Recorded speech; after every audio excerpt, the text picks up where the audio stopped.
Hello all and happy August. I hope that your summer has been going amazingly. I would love to hear in the comments how your summer's been, what you've been up to, and a highlight from the summer. My July was great in many ways and then took a hard right turn partway through the month and just kind of got hectic. But overall, it was a good month. We are here and we are moving right along rapidly towards the end of summer. Technically, I have 10 books that I read in July, but most of those books I had previously started. Some of them I was even, I'm pretty sure, halfway through.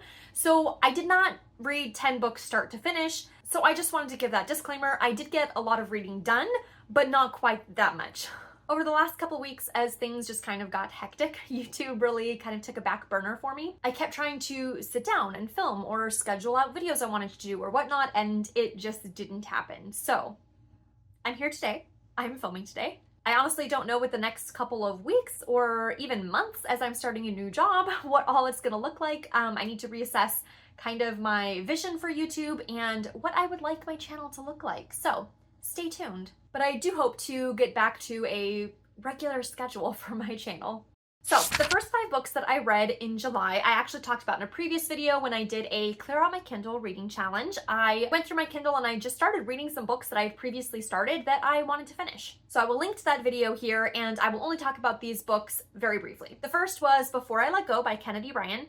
One of my summer goals was to read a Kennedy Ryan book, so this was the first one that I read by her, so I was excited to check that off my list. The next book was Signs of Life by Scott Hahn. This is a nonfiction book that talked about 40 different customs or aspects of the Catholic faith. Next was Defy the Night by Bridget Kemmerer. I've read several other books by this author that I really enjoyed. This one I didn't love quite as much, but it was an interesting premise. Then I finished the book Never Lie by Frida McFadden. It was my first Frida McFadden book. It's a psychological thriller, and I was so intrigued trying to figure out what was going on, what are the twists, trying to predict the ending, and I did not end up predicting most of the ending. All of those books are discussed in much more detail at the video linked above. The 5th book I finished was Subversive by Colleen Cowley. I read this book for a Judge a Book by a Cover challenge. The cover was so fun and intriguing, and I went into this book not really knowing anything about what it was about other than the back cover, and I ended up really liking it. Okay, on to the books that were not covered in any previous video. When Among Crows by Veronica Roth. This is the same author who wrote the Divergent series and a handful of other standalone books. This is a novella and I ended up really liking it. However, I will say,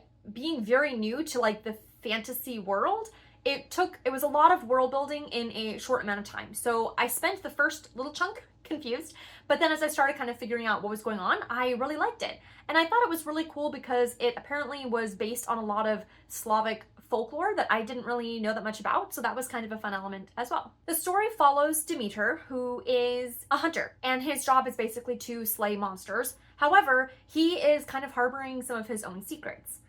The story also follows a character named Ayla, at least that's how I said it in my head as I was reading, and she is living with a curse that will eventually result in her death.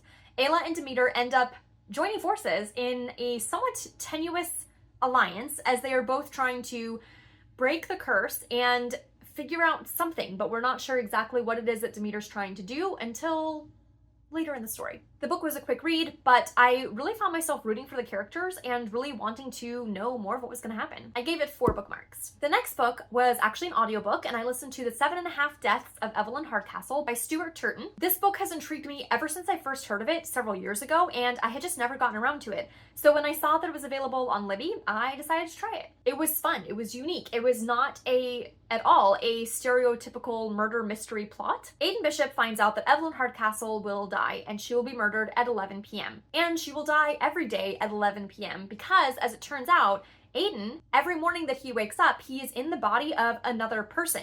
And he has 8 days as these different people to try to figure out who the murderer is and what is going on. There were a few times listening to it just on audio that I got a little bit confused, but overall it was very enjoyable and I liked the story. It was 4 bookmarks for me. The next book I read was James by Personal Everett. This is one of the books that I really wanted to do a full video on and a whole review, and it just didn't happen, and I'm really bummed because it was my first buddy read with Stuart from Reading Rekindled, so I am sorry I did not get a full video out, but this is what I have right now. This was a 5 bookmark read for me. Basically, it is a retelling of The Adventures of Huckleberry Finn, written by Mark Twain. However, it is from the point of view of Jim, the enslaved man who is going on these adventures, in a way, with Huck Finn. Near the beginning of the book, Jim finds out that he is going to be sold to a man in New Orleans, and so he decides to run away and hide out on a nearby small island. It is there on the island that he runs into Huck Finn, and they end up joining forces as they are trying to run away from the people that are chasing them and somehow find a way to get back to Jim's family. There are many similarities with this book and Mark Twain's original. As far as like the things that happen, the people that they meet, a lot of the same main events. However, it's very interesting to hear it from Jim's perspective and to hear the racism called out from the original story is really powerful. I really liked the scenes, especially that were the conversations between Huck and Jim, and you can see just the wheels turning for Huck as he is trying to piece together the narrative he was always told growing up and now knowing and meeting and talking to Jim himself. I love the way that this book challenged so many of the racist components from the original story. My next read was Just for the Summer by Abby Jimenez. I adored this book. Definite 5 bookmark read for me. I loved it. The story opens with an Am I the Asshole thread on Reddit where Justin submitted a question. And in that question, he says that he has a curse because every woman that he dates, the minute they break up, the woman goes on to find their soulmate. Emma ends up reading this thread on Reddit and she contacts the original question asker to say that she also has the same curse because whenever she dates someone, when they break up, the person goes on to find their soulmate in the very next person they date. So kind of as a joke, they decide to temporarily date each other for just for the summer and then break up so that then the both of them can go on to find their soulmates. Of course, they end up developing feelings for each other, but along the way, they're dealing with a best friend, they're dealing with a toxic family situation, sibling responsibilities, all sorts of like real life things that just made the story have depth and character development. I really liked the story, the plot, the backstory, the depth of the characters, the romance. I really liked this book. There is a bit of spice, but if I remember correctly, not as much as a lot of other Abby Jimenez books that I've read. And my last July read was another romance, and that was The Paradise Problem by Christina Lauren. I was a bit nervous reading this one so close to Just for the Summer, but my name came up for it at the library, so I had to read it. I didn't want to get back in line and wait another handful of months. And it ended up being okay. It didn't really color too much reading it so close to another 5-star read. This book I gave 4 bookmarks. 3 years before, Anna and West got married legally, but only so that Anna could have access to family housing in order to stay on campus and finish her degree at UCLA. When they graduated, they parted ways and Anna thought she'd never see him again. 3 years later, West shows up back at her apartment and says, as a matter of fact, they are not actually divorced and they are still married, and he has one more favor to ask her. West reveals that his family is actually remarkably wealthy, and one of the stipulations for his inheritance is he has to be happily married for 5 years.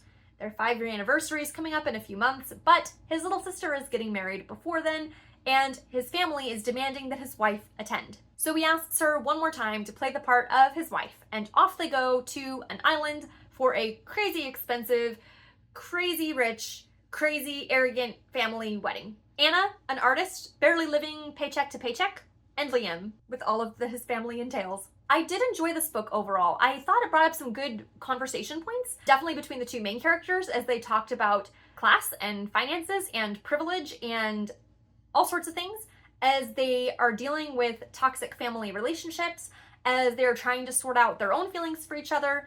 All of these pieces, I thought it was really good. I really enjoy reading stories about toxic families and the main characters kind of having to choose their own path out of that life. So it was a fun read, a solid 4 bookmarks for me. So July was a really good reading month for me. Summer has really just been a really lovely couple of months. I feel like, summer always passes too quickly. I wish summer was longer, but this has been a really good summer. I'm really thankful. It's just been really nice to slow down, to have the family time and the time with my kids, and to get a lot of reading done. My August TBR is minimal. I have the book club for the month. It was my turn to pick, and I picked the book What the River Knows by Isabel Ibanez. My best friend recently read this, and she said it was amazing, so I decided to pick that for the month. And then I'm also going to be doing a buddy read with one of my in real life friends. She also has a bookstagram. You can find her at Kristen Joy Reads. and we are reading the second book in the Beartown series. I read the first one a few months ago and really liked it, so I'm excited to get back into the series and see what happens next. And then I have not forgotten about my wrapped physical TBR. If I'm feeling up for it, I might unwrap one mid-month, mid-August, and I'll try to film it. Otherwise, I'm hoping to get back to that in September. But again, just with life and school starting and starting a new job, I don't really know what the next few months will look like, so I'm just giving myself permission to read as it happens. And an update that I know all are waiting for with bated breath. I did decide to go ahead and DNF The Glamour of Grammar. If you've been following along the last several months, this book has been on my shelf / I've been in the middle of it for several months. And I finally decided it's just not working out. I got about halfway through, and I did enjoy a lot of the nerdy aspects of the grammar, but it wasn't anything like revolutionary, and then just a lot of his anecdotes or analogies were rather outdated. So it's officially a DNF. I feel like I need like some sort of like sad or serious music to go with this, because this book has been trying so hard to be read for so long. And alas, it's a DNF. I am in the middle of a handful of books. I am 20-ish% of the way through Mistborn by Brandon Sanderson, really enjoying it so far. And I'm in the middle of Stephen King's new short story collection. What is it called? You Like It Darker, I think? About halfway through that. So we'll just see. I have a few other books that are from the library. We'll see what I get to reading. What was your favorite read from July? I'd love to hear it. And what are you most looking forward to reading in August? And until next time, happy reading.